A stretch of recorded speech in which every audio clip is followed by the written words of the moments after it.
Hello everyone, welcome to my our channel. Good morning guys, সবাই কেমন আছো এই গরমে?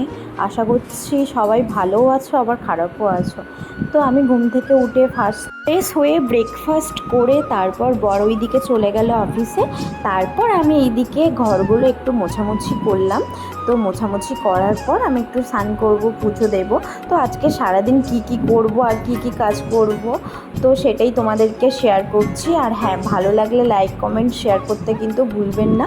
তারপর আমি ঘরটার মোছামুছি হয়ে গেলে তারপর আমি এই বারান্দাটা এগুলো মুছে নিলাম। তো আর সব ভিডিও তো পুরো তো ঘর মোছা ভিডিও তো আর ভিডিও তো আর দেওয়া যায় না, তাই কিছু কিছু ভিডিও করি আর তোমাদেরকে শেয়ার করি। তো এগুলো কাজবাজ হয়ে গেল, হয়ে যাওয়ার পর আমি স্নান করে আসাও হয়ে গেছে।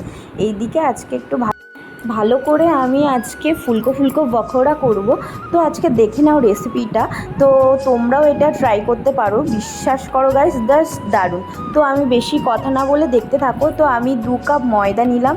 ময়দা নেওয়ার পর 1 কাপ সুজি, তারপর নুন, বেকিং সোডা আর চিনি। হ্যাঁ, চিনির পরিমাণ যে যেরকম খায়, আমি একটু হালকা চিনি দিয়েছি, কারণ আমাদের বাড়ির লোক অত বেশি মিষ্টি খেতে ভালোবাসে না, তাই আমি হালকা চিনি দিয়েছি। আর হ্যাঁ, 1 কাপ দই, টক দই। তো ভালো করে এটা মিশিয়ে নেব। আর হ্যাঁ, আমি একটু গরম জল করে নিয়েছি, ঠান্ডা জলে মাখবো না।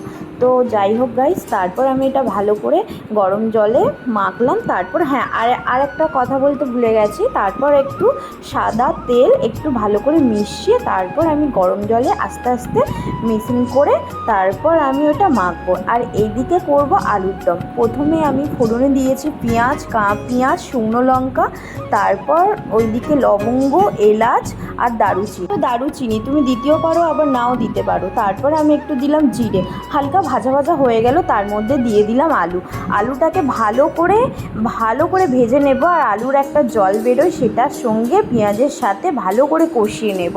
আজকের আমি আলুর দমটা করব টোটালি অন্যরকম। অনেকে করে আলুর দমটা আগে পেঁয়াজটা ভালো করে ব্রেস্তার মতন ভেজে নিল, কি আলুর দমটা আলু আগে ভেজে নিল, তারপর এরকম। কিন্তু না, আজকের আমি করব টোটালি আলাদা রকম, আর তোমরা দেখতে থাকো। তারপর আমি এইদিকে দিলাম কাশ্মীরি লঙ্কা, জিরে, ধনে, হলুদ, নুন, তারপর কাঁচা লঙ্কা, তারপর আমি দিলাম টমেটো।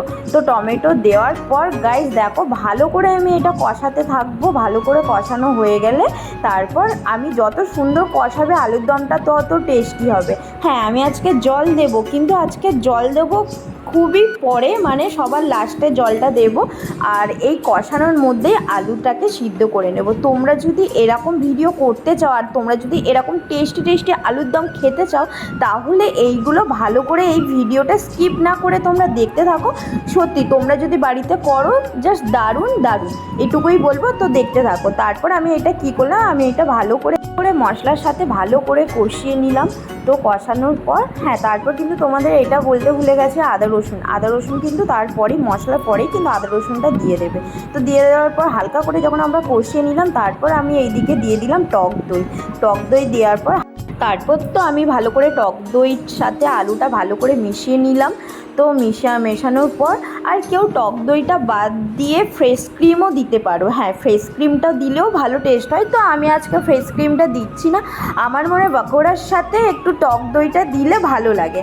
হ্যাঁ, তো আর লুচি যদি খেতে চাও তাহলে ফ্রেশ ক্রিমটা দিতে পারো। তো আমি লুচি আর পকোড়া টোটালি আলাদা রকম। তো দেখাচ্ছে এটা লুচি, কিন্তু টোটালি একটু আলাদা রকম। তোমরা এটা করে খেতে পারো, জাস্ট দারুণ। তারপর তোমরা এসে জানাবে যে দিদিভাই কেমন হয়েছে। যদি ভালো লেগে থাকে লাইক কমেন্ট শেয়ার করতে কিন্তু একদমই ভুলবেন না।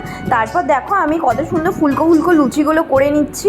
আর এই যে আমি তারপর দেখো এই লুচিগুলো ফাইনালি আমার ফুলকো ভালোই। আর হ্যাঁ, আমি বেশি লালচে আমাদের বাড়ির লোক খাই না, তাই আমি বেশি করা করিনি, হালকাই করা করেছি। তোমাদের যদি মনে হয় লালচে ভাবটা করতে পারো। আমার মনে হয় লালচে ভাবটা করলে কি হয়, ভালো লাগে, অতটাও ভালো লাগে না, তাই আমি বেশি লালচে ভাবটা করিনি। তো ফাইনালি দেখো গাইস, আমার এই ফুলকো লুচি করাও হয়ে গেছে। তারপর আমি আমার হাজব্যান্ডকে ফার্স্ট লুচিটা খেতে দিলাম। বলছি, কী গো কেমন হলো? ওই দেখো গাইস, লুচির পাত্রে একটা কাঁটা চামচ আছে, এত গরম তো তাই হাত দিয়ে খেতে পারে না। ও বললো জাস্ট দারুণ। আর তোমাদেরকেও বলছি, তোমরাও কিন্তু করে খেতে পারো এরকম। আর আমার ভিডিও যদি ভালো লেগে থাকে লাইক কমেন্ট শেয়ার। হ্যাঁ, তোমরা কিন্তু ঠান্ডা জলে কেউ মাখবে না, মাখলে একটু গরম জলে মাখবে। আর দেখো গাইস, ফাইনালি আমার এইদিকে তরকারিও হয়ে গেছে, আলুর দমও হয়ে গেছে। যদি ভালো লেগে থাকে like comment share, tata guys. আর হ্যাঁ গাইস, তোমরা আর রেস্টুরেন্ট যেতে হবে না, বাড়িতে বসে পকোড়া করো আর আলুর দমের সাথে টেস্টি করে খাও। আর হ্যাঁ, তাড়াতাড়ি আসো, আমার চ্যানেলটাকে সাবস্ক্রাইব করে দিয়ে যাও। আর হ্যাঁ, যদি ভালো লেগে থাকে লাইক কমেন্ট শেয়ার করতে কিন্তু একদমই ভুলবেন না। আসছি আবার তোমাদের জন্য নেক্সট ভিডিওতে, তাড়াতাড়ি আসো আর শেয়ারটা করে দিয়ে যাও। Tata guys, by.